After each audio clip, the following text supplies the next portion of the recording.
I'm obsessed with cars, especially Japanese cars.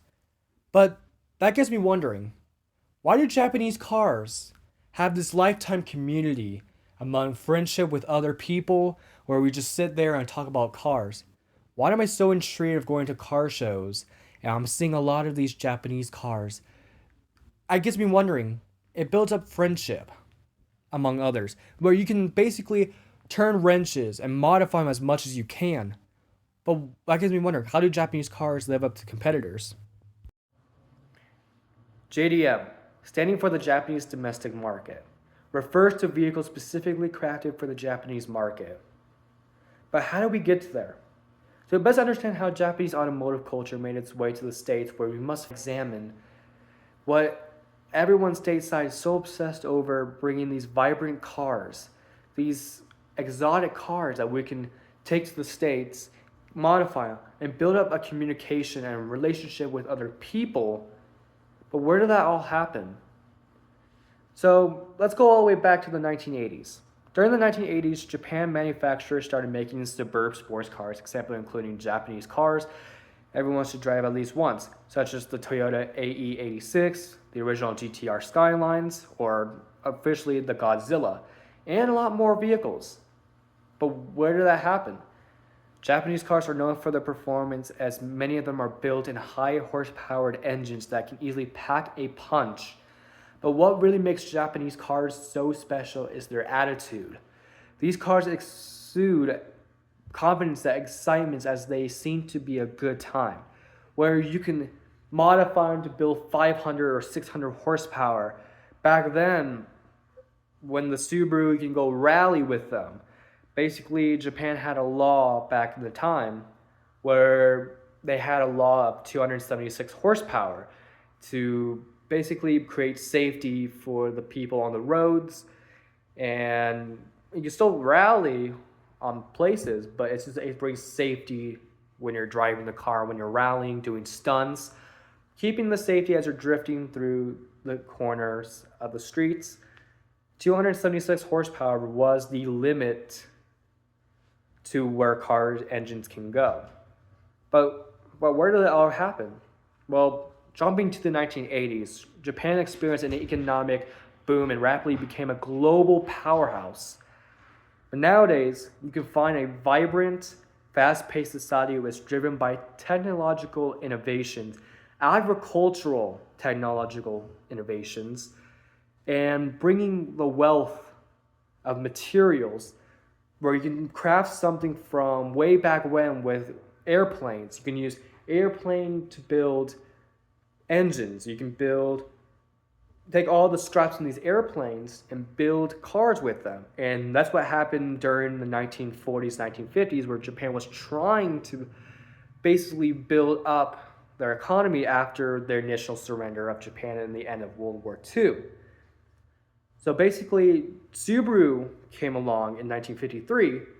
It was basically airplane parts that were using from the old manufacturing, and there were different sub factories that were built there. You can build transmissions, you can build the engines, you can build the wings, you can build places in these different manufacturers around the island of Japan. It eventually led to every single business in Japan back in the 40s and the 50s, where you can bring a lot more innovation into one building, into one factory.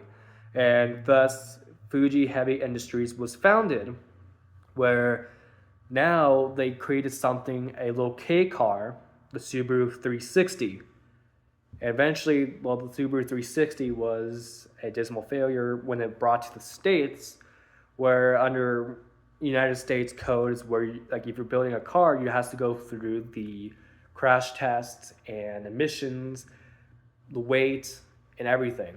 But unfortunately, the Subaru 360 did not meet up to the requirements because the car weighed less than 1,000 pounds, and during crash tests, they'll crush like a can.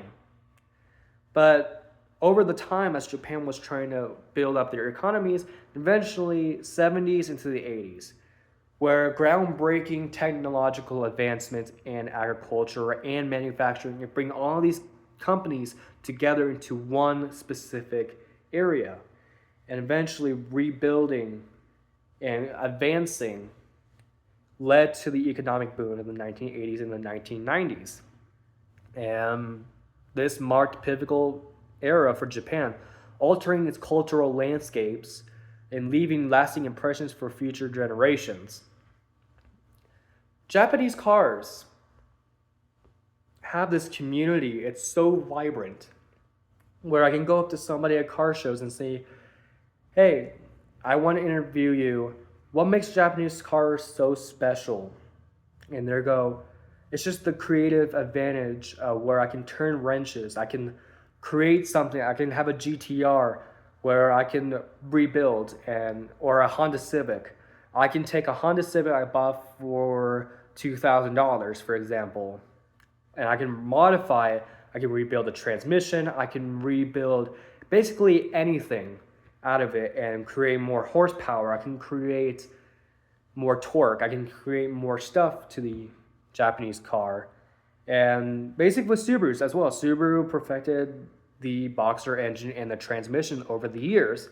And Subaru, where basically there's the sky's the limit to Japanese cars, especially in Subarus, Hondas, Toyotas, Mazdas, and bringing innovations from other countries. For example, like the Wankel rotary engine that came out in Europe, for example, bringing that innovation and putting them into their cars.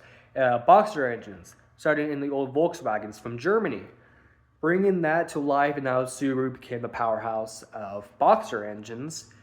And advancements in safety, as bringing them to the United States in the 2000s.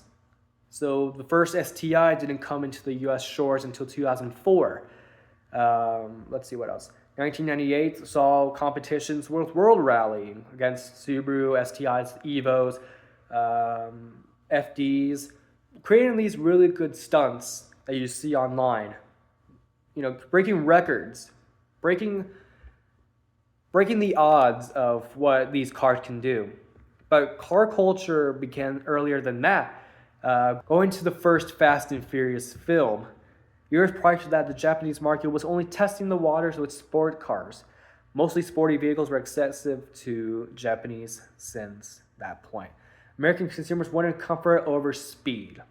And that eventually led to bringing them, and then eventually becoming more practical to the community that wants comfortability and reliability for families. And but throughout the 1980s was just the beginning, because in the 1990s motors would bear witness of the crime de la crime of Japanese cars, like the Mark IV Supra, Nissan GTR, R32, R33, Godzillas, Mazda FDRX7s, FD3S, and the Honda NSX were born, revolutionizing how much the world perceived Japanese race cars. Like I said, road rallying, and then you can build them as race cars, modify them, torque them. Basically, the sky's the limit to basically Japanese cars. And that's kind of what I'm going to say in this video. See, the Japanese are very smart people when it comes to building something. It's just they're not business people. They create a vision to expanding, building cars when it's limited onto the Japanese island itself, but creating something that works, that can bring these cars over to the United States. But there's a specific limit in the law that has to go into it. The 25 age limit, where you can basically import a car from overseas and bring them to the United States when it's 25 years old. And especially, that's pretty expensive to do because you have to go through the whole process. But building something like that, like Honda, Toyota, Subaru, Mazda, these are like something experience that other companies kind of fear into getting, like GM cars in America. Started in Detroit, and eventually Detroit had an economic loss where GM had to pull out of Detroit and go somewhere else where they make them cheaper and then made them crappier. But you still see that in America where Ford is the same thing. But in Japan, they're still going strong with making Japanese cars, eventually building the cars, but sending the parts to the United States where it's being built in the United States. That's what kind of the technological advancements of economic trade between the United States and Japan bringing to the rest of the world. Where there's some cars that you can't buy in the United States, like the Subaru Leveron. You can't build that. You can only build them overseas, and you can actually buy them overseas, but they're just not in the United States.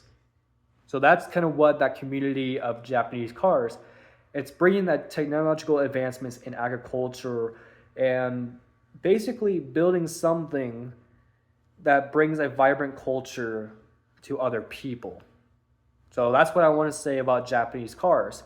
During that history of the 80s and 90s brought advancements to technology to build Japanese cars and showing this community. Also, video games. Video games have become a smash hit when it comes to bringing an innovation of community, of racing, the Gran Turismo, or GTA, or any racing game basically, where basically you can go up to somebody and say, what video game have you ever played and what's your dream car out of it? And they may say Gran Turismo. What's your favorite car from that? Let's say the Honda Civic EK9. I love the Honda Civic EK9 hatchbacks. Basically, I can just buy one of those right now and I can modify it for racing. Or I can get an Evo or a Subaru. I can build my car in these video games. And basically, video games have come a long way, providing comfort and basically a worldwide community in racing as well. And that's kind of also what I want to say into this video as well. And it builds up a lot of dream cars too. Like you can go up to somebody, hey, I play Gran Turismo, what's your favorite vehicle? There we go.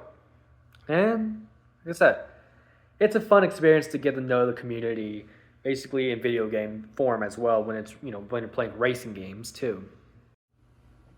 So in conclusion, I just want to say also that Japanese cars bring a cultural shock in innovation to technological and bring a world rally of community.